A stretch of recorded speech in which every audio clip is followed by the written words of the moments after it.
بسم اللہ الرحمن الرحیم۔ السلام علیکم سامعین و ناظرین، میں ہوں آپ کا میزبان علی حسنین آصف اور آپ دیکھ رہے ہیں اہل کمال۔ آج جس پرسنالٹی سے، جس شخصیت سے میں آپ کی ملاقات کروانے جا رہا ہوں، یہ میرے لیے نہیں، صرف ہمارے شہر حافظ آباد کے لیے نہیں، پنجاب کے لیے نہیں، پورے پاکستان کے لیے بندہ فخر ہے۔ دنیا کے بیشتر ممالک میں یہ بندہ پاکستان کی نمائندگی کر چکا ہے۔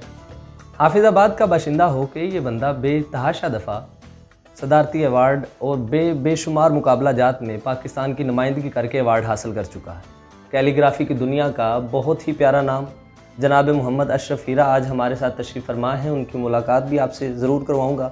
ان کی بہت نوازش کے انہوں نے اپنے قیمتی وقت میں سے ہمیں کچھ وقت بھی عطا کیا، تو میں وقت کو بغیر ضائع کیے ہوئے انہی سے آپ کی ملاقات کراتا ہوں۔ میری مراد جناب محمد اشرف ہیرا۔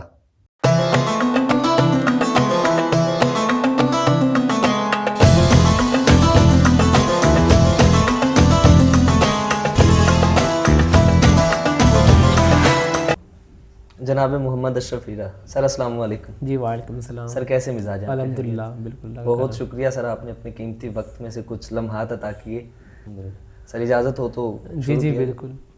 سر کب سے منسلک ہیں آپ کیلی گرافی کے ساتھ؟ میں بچپن سے منسلک ہوں، چھوٹی ایج میں ہی، میں بالکل چھوٹا سا تھا اور یہ ایک گاڈ گفٹڈ اسکل تھی میرے پاس۔ پھر بعد میں نے باقاعدہ سیکھا بھی، اور ایک تو یہ وجہ تھی، دوسری وجہ یہ بھی تھی کہ میری فیملی سے بھی منسلک تھے خطاطی۔ مطلب فیملی میں بھی ابھی تک ہیں؟ جی بالکل ابھی تک۔ ماشاء اللہ۔ تو سر آپ نے کن اساتذہ کرام سے رہنمائی لی اس فیلڈ میں؟ میرے جو پہلے استاد محترم تھے غلام رسول صاحب تھے، جن سے میں نے باقاعدہ خط کوفی سیکھا۔ پھر اس کے بعد جو تھا میں محمد علی ظاہر صاحب کے پاس بھی میں کافی دیر تک میں رہا ہوں، ابھی تک میں جا رہا ہوں۔ پچھلے میرا ان کے ساتھ کوئی 20 سال کا تعلق ہے۔ ماشاءاللہ۔ میں 20 سال ہو گئے، میں ابھی تک بھی ان کا اسٹوڈنٹ ہوں۔ تو ابھی تک ان سے سیکھ رہے ہیں آپ؟ جی میں بالکل ان سے سیکھ رہا ہوں۔ ماشاءاللہ۔ تو سر اکثر یہ کہا جاتا ہے کہ استاد اور شاگرد مطلب جو کچھ اچیو کر لے، کامیاب ہو جائے، تو اس کے ساتھ نہ کوئی واقعات ہوتے ہیں۔ تو آپ اپنے اساتذہ کرام کے ساتھ آپ نے یقیناً کافی عرصہ گزارا ہے اور ابھی تک گزار رہے ہیں، کوئی ایک واقعہ جس سے آپ نے کچھ سیکھا ہو؟ دیکھیے بات یہ تھی کہ میں جب اپنے اساتذہ کا پرانا جب انہوں نے مجھے اپنا کام دکھایا تھا، جب وہ اسٹوڈنٹس تھے جی، تو میرے میں بڑا حوصلہ ہوا کہ اگر میرے جو ٹیچر ہیں، جو ایکسپرٹ ہیں، جو لیجنڈس تھے، کہ ان کا کام میری ایج میں اس لیول کا تھا، تو میرا بھی الحمدللہ اس لیول کا ہے، تو میں اگر محنت کروں گا ان کی طرح تو میں بھی اچھا سیکھ جاؤں گا، میں بھی آگے نکل جاؤں گا۔ تو یہ چیز میرے میں بڑی ہمت پیدا کرتی تھی کہ میں نے جب لیجنڈس کے جو بڑے بڑے اساتذہ تھے خطاطی کے، جب میں ان کے بہت پرانے اسٹوڈنٹس لائف کے کام دیتا تو میرے بڑا حوصلہ آتا تھا کہ ان کا کام ایک اسٹوڈنٹ لیول کا تھا جب وہ اسٹوڈنٹس تھے۔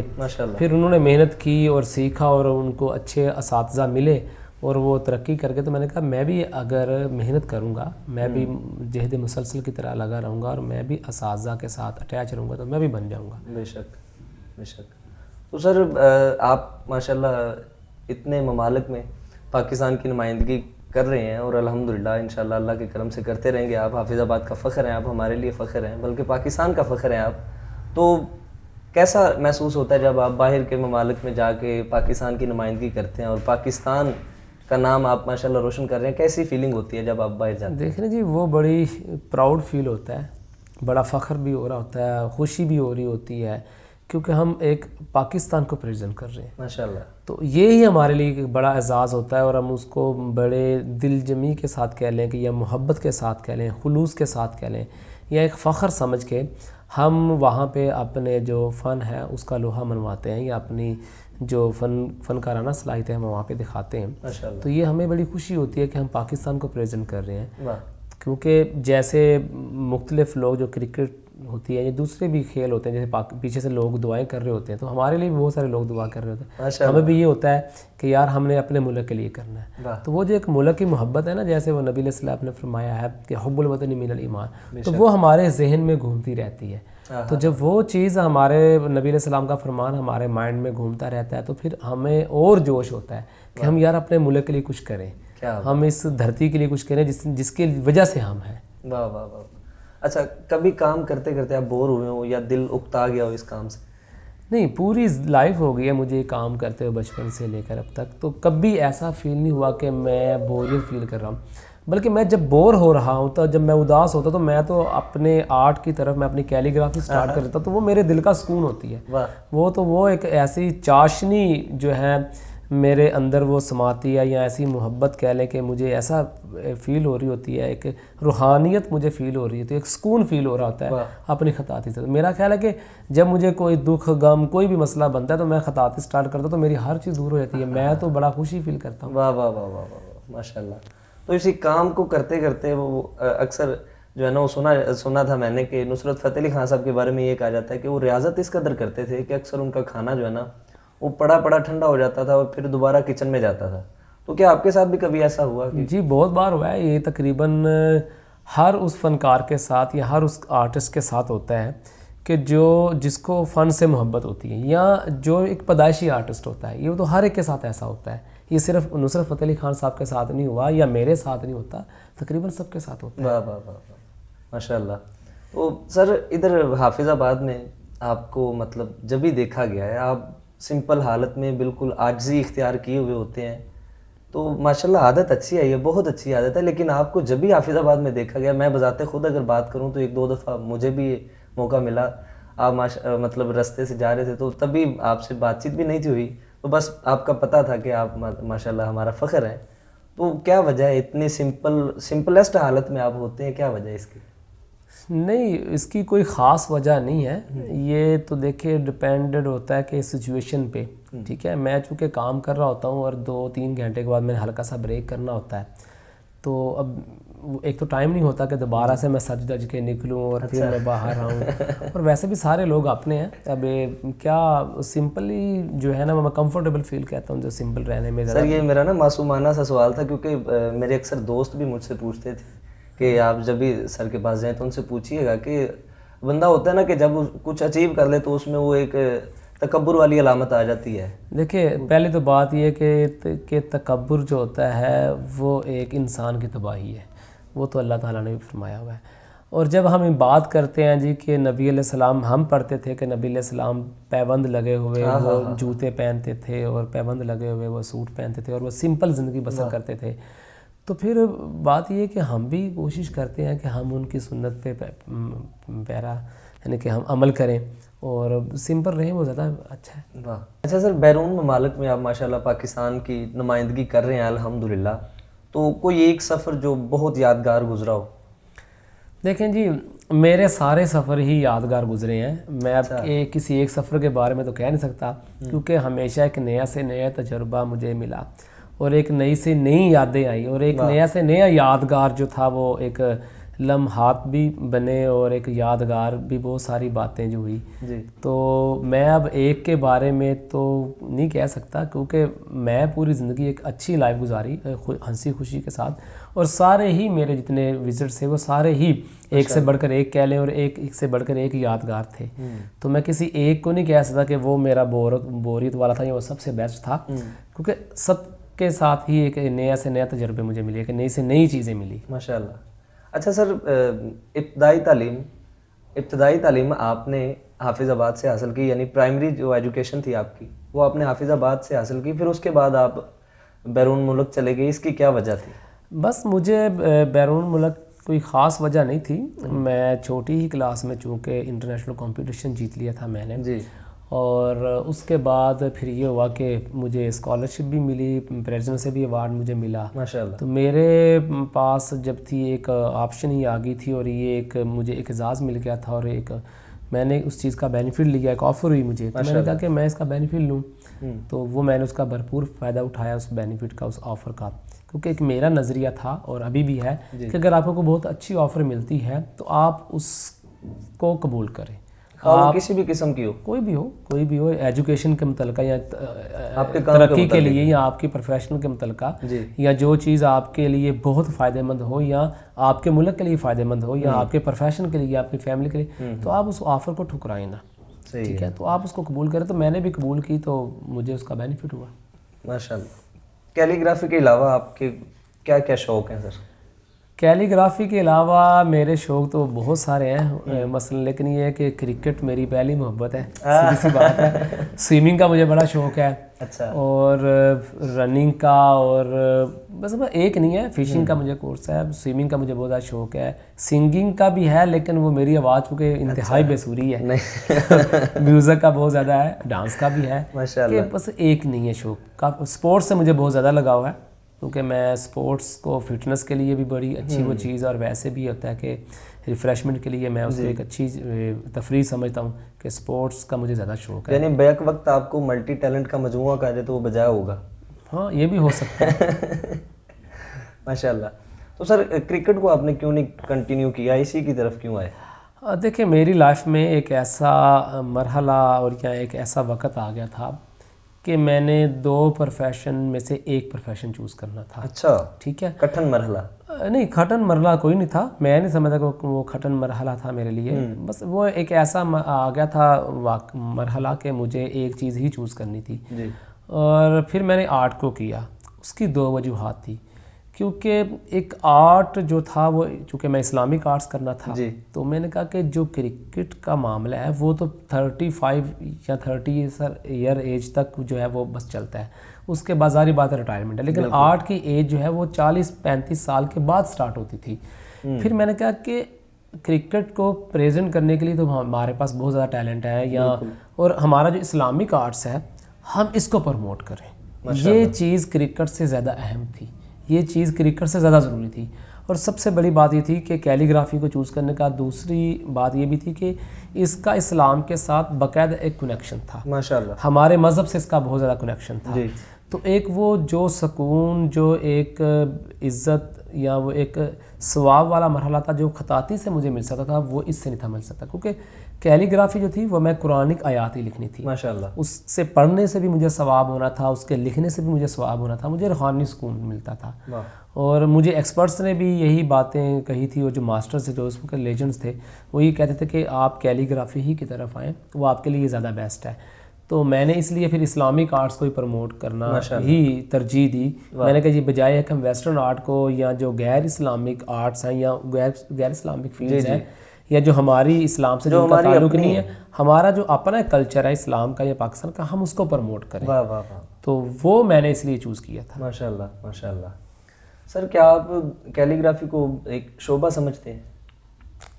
دیکھیں جی، کیلیگرافی ایک شعبہ نہیں ہے، یہ ایک آرٹ ہے، یہ ایک فن ہے. ٹھیک ہے.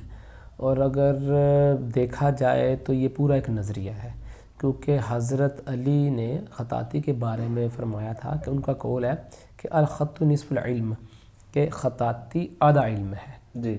تو اس لیے ہم اس کو ایک شعبہ نہیں کہہ سکتے. بالکل. یہ ایک نظریہ بھی ہم کہہ سکتے ہیں، یہ ایک آرٹ ہے، ایک فن. اسے عبادت بھی کہا جا سکتا ہے. بالکل عبادت کہا جا سکتا ہے، کیونکہ ہم قرآن شریف کی خطاطی کرنی ہے، قرآن شریف ہی پڑھنا ہے. جب ہم جتنی مرتبہ ہم لکھتے ہیں ہم اتنی مرتبہ ہی لفظ پڑھتے ہیں. تو ظاہری بات ہے جب قرآن شریف کو جتنا پڑھیں گے ہم، وہ عبادت ہی کہلائے گا. تو خطاطی بھی اگر ہم کریں گے تو وہ ہم چونکہ پڑھ رہے ہوتے ہیں تو وہ عبادت ہی میں آتی ہے. سر ماشاءاللہ کم عمری میں آپ نے بہت کچھ اچیو کر لیا ہے الحمدللہ. مالک مزید اپنی رحمت اور برکتوں سے نوازے آپ کو. قلم الاشرف ہے کیا چیز اور کیسے یہ اختراع آئی آپ کے ذہن میں؟ نہیں، قلم الاشرف جو ہے نا وہ ایک ادارہ ہے، میں نے بنایا ہوا ہے. اس کا اصل معنی تو یہ ہے کہ سب سے بہتر قلم. جی. کیونکہ اشرف کا مطلب سب سے بہتر، وہ سب سے برتر ہے، اور قلم وہی ہے. تو یہ میں نے ایک ادارہ بنایا تھا. میری اپنی ایک خواہش تھی یا ایک میرا اپنا ایک نظریہ تھا کہ میں خطاطی کے لیے کچھ کروں. جی. اللہ تعالیٰ نے جتنا مجھے نوازا، اللہ تعالیٰ نے جو مجھے چیزیں عنایت کی، میں چاہتا تھا کہ چلے میں کچھ اپنی لائف میں لوگوں کو بھی ٹرانسفر کر کے جاؤں یا کچھ میں دے کر جاؤں. جی. تو اس لیے پھر میں نے ایک اپنا ہی ادارہ بنا لیا جس کے تھرو سے میں جو نیشنل سطح پہ کمپٹیشن کرواتا ہوں. جی. لیکچرز بھی میرے ہوتے ہیں اس کے پلیٹ فارم سے ہی، اور میں ورکشاپ بھی کرواتا ہوں بالکل فری آف کاسٹ. جو ہے یہ چیزیں میں کراتا ہوں. تو اس لیے پھر میں نے ادارہ وہ بنا تھا قلم الاشرف. میں چاہتا تھا کہ ڈیفرنٹ ایک نام ہو، تو وہ چونکہ میرے نام سے بھی ریلیٹڈ تھا تو اس لیے پھر وہ میں نے اس کی بنیاد رکھی تھی قلم الاشرف کے ادارے کے نام سے. تو سر جب آپ نے یہ مطلب ابتدا کی اس کی، تو الگ وے سے شروع کیا کہ جیسے وہ سابقہ روٹین کے ساتھ لوگ کام کرتے ہیں ایک دوسرے کو دیکھ کے، اسی روٹین کے ساتھ کیا کہ الگ ایک اپنا راستہ منتخب کیا؟ پہلا تو یہ ہے کہ میں اس فیلڈ میں کسی سے انسپائر ہو کر نہیں آیا، کسی بڑے لیجنڈس کے ساتھ. جی. میری میری انسپائریشن جو تھی یا میرا اس فیلڈ میں آنے کی 2 وجوہات تھی. ایک وجہ یہ تھی کہ ہمارا یہ فیملی فن تھا. جی جی. ایک گاڈ گفٹڈ اسکل تھی مجھے. تو میرا یہ خیال تھا کہ اللہ تعالیٰ نے جن صلاحیتوں سے مجھے نوازا ہے میں ان صلاحیتوں سے فائدہ اٹھاؤں جی. یا میں ان صلاحیتوں کو میں آگے لے کر چلوں. بالکل ٹھیک. ٹھیک ہے. دوسری وجہ یہ تھی کہ میری کلاس میں 4-5 لڑکے تھے، 5-6 بلکہ لڑکے تھے جی. جو باقاعدہ خطاطی سیکھے ہوئے تھے، جن کے بھائی بھی پروفیشنل آرٹسٹ تھے. ماشاءاللہ. تو ان کی ہینڈ رائٹنگ بڑی اچھی تھی. تو مجھ میں گاڈ گفٹڈ اسکل مجھ میں بھی تھی، وہ باقاعدہ سیکھے ہوئے تھے. تو میرا ان کے ساتھ کمپٹیشن رہتا تھا. ہم چھٹی کے وقت ہاف ٹائم کے ٹائم ہم باقاعدہ بیٹھتے تھے آپس میں دوسرے کے ساتھ کچھ نہ کچھ لفظ لکھتے تھے، شیئر کرتے تھے. کمپٹیشن ہوتا تھا. تو ایک یہ بھی وجہ بنی. پھر ایک کمپٹیشن ہوا اسکول لیول میں ہی. تو مجھے ہماری ٹیم، ہمارے پورے یعنی کہ اسٹوڈنٹس کو ہی چنا گیا اسکول کی طرف سے نمائندگی کے لیے اس کمپٹیشن کے لیے. تو میں نے فرسٹ پرائز جیتا. تو پھر مجھے بھی سمجھ آئی کہ نہیں میں کچھ اچیو کر سکتا ہوں. اور میرے والد صاحب نے کہا کہ نہیں یار اس میں نا کچھ پوٹینشل ہے، یہ بچہ آگے نکل سکتا ہے. تو پھر انہوں نے توجہ دینا میرے پہ زیادہ شروع کر دی. میں نے بھی باقاعدے کے ساتھ توجہ کے ساتھ یعنی کہ شروع کام کیا، اسٹارٹ کیا. کیونکہ میرے شروع میں تو والد صاحب سے ہی میں تھوڑا بہت یعنی کہ اس کی صلاح لیتا تھا. یہ اسکول ٹیچر تھے ہمارے. لیکن پھر اس کے بعد باقاعدہ جو تھا مجھے شاگردی میں رکھا گیا، یعنی کہ غلام رسول صاحب کی شاگردی میں مجھے بٹھایا گیا. میں نے ان سے باقاعدہ سیکھا. پھر اس کے 1 سال کے بعد میں محمد علی زاہد صاحب سے بھی میں نے سیکھنا سٹارٹ کیا، جو اب تک میں سیکھ رہا ہوں. تو میرا وہاں تک رسائی نہیں تھی، میں جانتا نہیں تھا، مجھے اتنا نہیں تھا پتہ، میں چھوٹا سا تھا. تو کمپٹیشن لاہور میں ہوا. تو وہاں پہ میں کمپٹیشن لڑنے کے لیے کیا تھا، اسکول کی طرف سے ہی ہماری پوری ایک ٹیم گئی تھی اسکول کی طرف سے. تو میرا اس میں فرسٹ پرائز آیا. تو وہاں پر پاکستان کے جو نامور خطاط حضرات تھے وہ ججز تھے. تو انہوں نے پھر یعنی کہ دیکھا اور مجھے بھی انہوں نے کہا اور والد صاحب کو کہا کہ یہ بچہ ماشاءاللہ بہت آگے نکل سکتا ہے، آپ اس کو سکھائیں. اگر ہمارے طرف اگر اس کو یعنی کہ اگر آپ ان کی شاگردی میں رکھاتے ہیں ہماری میں، تو ہم بھی انشاءاللہ حاضر ہیں، تو ہم اس کو سکھائیں گے. تو پھر ابو نے اس آفر کا فائدہ اٹھایا اور انہوں نے پھر باقاعدہ مجھے شاگردی میں ان کے رکھا میرے ٹیچرز کی. تو میں پھر ان سے سیکھتا رہا. تو ظاہر بات ہے وہ میری بھی اپنی پھر ساتھ ساتھ ایک ذہنی ہم آہنگی بن گئی. اور میری بھی وہ چاہ تھی کہ جو یہ شکر تھا کہ میں جن اساتذہ سے میں سیکھا ہوں شروع سے لے کر اب تک، وہ ماشاءاللہ اچھے ہی خطاط تھے، پاکستان کے لیجنڈ تھے، استاد غلام رسول صاحب اور محمد علی زاہد صاحب ماشاءاللہ. پھر اس کے علاوہ جو باقیہ کوئی بڑے خطاط تھے پاکستان کے، تو ان سے بھی میں گاہے بگاہے کچھ نہ کچھ چیزیں شیئر کرتا رہتا تھا، میں مشورہ کرتا رہتا تھا. ماشاءاللہ. سر موجودہ دور میں کیلیگرافی کو مطلب آپ کس نقطۂ نظر سے دیکھتے ہیں اور کیا ضرورت محسوس کرتے ہیں موجودہ دور میں اس کی؟ دیکھیں خطاطی جو ہے وہ ایک فن ہے، وہ ایک آرٹ ہے، ٹھیک ہے، اور نظریہ بھی آپ کہہ سکتے ہیں. جی. لیکن یہ کہ موجودہ دور میں دیکھیں فن جو ہوتا ہے وہ ہر دور کی ضرورت ہوتا ہے. جی. موجودہ دور میں بھی ہے. بالکل. ٹھیک ہے نا، کیونکہ کوئی بھی فن ہے وہ ہر دور میں ایک ضرورت ہوتا ہے، وہ ہر دور کی ایک خاصیت اس میں ہوتی ہی ہوتی ہے. تو اسی لحاظ سے خطاطی جو ہے وہ بھی موجودہ دور میں ایک اس کی ضرورت اہم ہے. بالکل. کیونکہ ہر فیلڈ میں مثلا ہمارے ضرورت کیا ہے کہ جہاں پہ ایڈورٹائزنگ جو ہے ٹائپوگرافی بھی ہو رہی ہے. جی جی. ہماری چونکہ زبان جو ہے وہ اردو ہے، یا ہماری مذہبی زبان جو ہے وہ عربی ہے. بالکل. اور وہ ظاہری بات ہے وہ ایک اچھے خوش نویسی سے ہی لکھی جاتی ہے. ایک اچھا خطاطی وہ ساری وہ چیزیں لکھتا ہے. کلام پاک بھی ایک اچھا ہی خطاط لکھتا ہے. تو یہ بھی ایک اہم ترین ضرورت ہے ہمارے لٹریچر کے متعلقہ جو ہے، ٹھیک ہے نا. تو علم ٹرانسفر کرنے کے لیے، کنورٹ کرنے کے لیے یہ بھی خطاطی ایک بہت اہم ترین ضرورت ہے. بالکل. کیونکہ یہ تو شروع سے آپ کو پتہ ہی چیزیں آتی رہی ہیں کہ جو بھی زبان ہے اس کو دوسروں کے تک پہنچانے کے لیے خطاطی کا سہارا لیا جاتا ہے. جی. اخبارات ہیں یا رسائل ہیں یا جرائد ہیں یا جو بھی چیزیں ہیں، تو اس کے خطاطی کی اس کی تو بہت اہم ترین کی ضرورت ہے. بالکل ٹھیک ہے سر. تو موجودہ دور میں ابھی خطاطی کو آپ کس پیمانے پہ پرکھتے ہیں؟ دیکھیں موجودہ دور میں اس وقت خطاطی بہت بھرپور عروج پر ہے ماشاءاللہ. یعنی کہ عام طور پہ یعنی سابقہ اگر زمانے کو دیکھا جائے، سابقہ جو ہمارا دور گزرا ہے اس کی نسبت اب عروج ہے کہ پہلے عروج تھا؟ اب عروج زیادہ ہے. پہلے بھی عروج تھا جی، یہ نہیں کہ نہیں، لیکن میں سمجھتا ہوں کہ اب عروج جو ہے وہ پہلے سے زیادہ ہے. کیونکہ ایک تو سوشل میڈیا عام ہو گیا. جی. پہلے تو یہ ہوتا تھا کہ لمیٹڈ یعنی کہ لوگوں تک تھا یہ سلسلہ. اب بہت سارے اسٹوڈنٹس تک یہ ہے کہ بہت سارے لوگ تک پھیل گیا. اور اس کی سب سے بڑی سوشل میڈیا کا عام ہونا تھا. بالکل. اویئرنیس آ گئی اور اس میں نئی سے نئی جدت بھی آئی, نئی سے نئی جہتیں بھی آئی, نئی سے نئی چیزیں بھی نکلی ہیں. جی جی. تو میرا خیال ہے کہ عام طور پہ یہی لوگ سمجھتے ہیں جی کہ کمپیوٹر آنے سے خطاطی دب گئی ہے, وہ تباہ ہو گئی ہے, وہ ختم ہو گئی ہے. ایسا نہیں, حالانکہ کمپیوٹر میں بھی وہی استعمال ایسا نہیں ہے, بلکہ میں سمجھتا ہوں کہ کمپیوٹر کے آنے سے خطاطی زیادہ ترقی کی ہے. بالکل. کیونکہ کمپیوٹر کے آنے سے امپرومنٹ زیادہ ہوئی ہے, لوگوں کو سیکھنے کے مواقع زیادہ ملے, تجربات کرنے کے زیادہ مواقع ملے ہیں. بالکل ٹھیک ہو گیا سر, ماشاء اللہ. سر ابھی تک کوئی شوق جو آپ کا پورا نہیں ہوا؟ سنگنگ کا مجھے بڑا شوق ہے. اچھا. وہ مجھے میرا نہیں پورا ہو سکا میں انشاءاللہ کوشش کروں گا. میری آواز وہ اس لیول کی نہیں ہے جو عام سنگرز کی, یعنی کہ جو اچھے سنگرز کی ہوتی ہیں یا عام سنگرز کی ہوتی ہیں. جی. تو مجھے بڑا شوق ہے, مطلب میوزک سے کافی لوگ, میوزک سے مجھے بڑا شوق ہے. بالکل ہے. سپورٹس سے مجھے ابھی بھی شوق ہے, لیکن اب اتنا میرے پاس ٹائم نہیں ہوتا کہ میں کرکٹ کھیلوں یا فٹ بال کھیلوں. کبھی کبھار ٹی وی پہ ہلکا پھلکا تھوڑی سی چیزیں دیکھ لیتا ہوں شوق اپنا پورا کرنے کے لیے, لیکن مجھے شوق ابھی بھی ہے سپورٹس کا, اور مجھے ابھی بھی شوق ہے. میوزک کا مجھے بہت زیادہ ہے, بہت زیادہ مجھے میوزک کا شوق ہے. ماشاء اللہ. سر یہ میرا آخری سوال ہے آپ کی خدمت میں کہ آپ کے بارے میں یہ سنا ہے اور بتایا بھی گیا ہے ہمیں کہ آپ ماشاءاللہ خانہ کعبہ کے غلاف پر بھی ماشاءاللہ رقم کرتے رہے ہیں. تو اس کے لیے آپ کو کیسے منتخب کیا گیا, وہ کیسا تھا, ایک موقع کیسا تھا وہ؟ بس وہ نا 2010 میں 2010 میں ایک ملتقى اناؤنس ہوا تھا سعودی گورنمنٹ کی طرف سے نا. جی. تو جس میں دنیا بھر کے جو خطاط حضرات تھے ان کو مدعو کیا گیا تھا. جی. سلیکشن ہوئی تھی باقاعدہ سب کی. تو وہاں پہ وہ کافی سب لوگوں نے اپنے فن کا مظاہرہ کیا تھا, میں نے بھی کیا تھا. ماشاءاللہ. تو اس میں پھر اللہ تعالیٰ کی طرف سے میرا بھی سلیکشن ہو گئی تھی. تو کیا فیلنگ میں یہ سمجھتا ہوں آپ کو سلیکشن کے لیے بتایا گیا کہ آپ سلیکٹ بس وہ ایک نہ ہی پوچھیں تو میرا میں بتا بھی نہیں سکتا. وہ ایسی تھی کہ جیسے پتہ نہیں کوئی دنیا میں مجھے جنت مل گئی.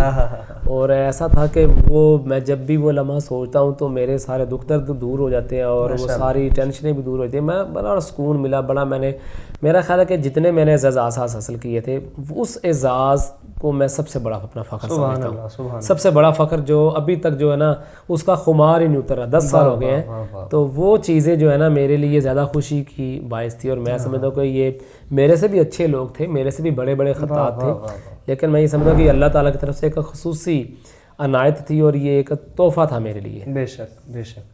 بہت شکریہ سر, آپ نے تھینک یو, کچھ وقت عطا کیا اور بڑا مزہ آیا آپ سے گفتگو کر کے, کافی کچھ سیکھنے کو ملا. ہمارے ویورز کو اگر آپ کوئی پیغام دینا چاہیں تو بسم اللہ. ویورز کو میں کرتا ہوں پیغام دینے والا, میں تو خود ابھی اسٹوڈنٹس ہوں.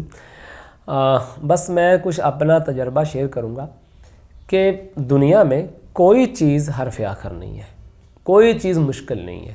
اگر آپ محنت کرتے ہیں باقاعدہ, آپ محنت یہ نہیں کہ آپ گھر میں بیٹھے لگے رہیں, آپ باقاعدہ محنت کریں اور باقاعدہ سیکھیں اور باقاعدہ اس کی کریکشن کروائیں ایکسپرٹس سے, ماسٹر سے.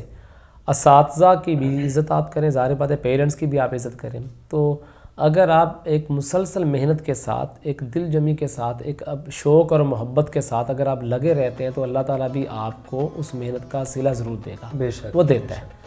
ایسا ہو ہی نہیں سکتا کہ آپ اللہ سے مانگے اور وہ آپ کو نہ دے. بے شک. بالکل بھی نہیں. تو لہٰذا اگر آپ کو کوئی مشکل ہے, کوئی پرابلم ہے, تو اگر کچھ بھی نہیں ہو رہا تو کم از کم ایک دنیا میں ایسی ہستی ہے یا ایک ایسی چیز ہے جو آپ کو ساری چیزیں دے سکتی ہے, وہ اللہ تعالیٰ ہے. جب آپ اللہ سے اچھے اور سچے دل سے مانگے گا تو وہ آپ کو ضرور عطا کرے گا. بے شک بے شک. بہت شکریہ سر, بہت نوازش آپ کی. اللہ کریم آپ کو مزید کامیابیاں عطا فرمائے, مزید کامیاب فرمائے. ناظرین, ہمارے ساتھ موجود تھے جناب محمد اشرف ہیرا. اپنے تجربات سے ہمیں بتا رہے تھے کہ انہوں نے کیا کچھ سیکھا, کس طرح سیکھا اور کیسا رہا ان کا یہ 28 سالہ ایکسپیرینس. ماشاءاللہ اللہ کریم انہیں عمر خضر عطا فرمائے اور مزید کامیابیوں سے ہمکنار فرمائے. آج کی ویڈیو آپ کو کیسی لگی ہمیں کمنٹ باکس میں ضرور بتائیے گا, کیونکہ آپ کی تجویز, آپ کے کمنٹ ہمارے لیے بہت ضروری ہیں. مزید ایسی ویڈیوز کو دیکھنے کے لیے اور ایسی ویڈیوز کو خود تک پہنچانے کے لیے ہمارے چینل کو سبسکرائب کر لیجئے.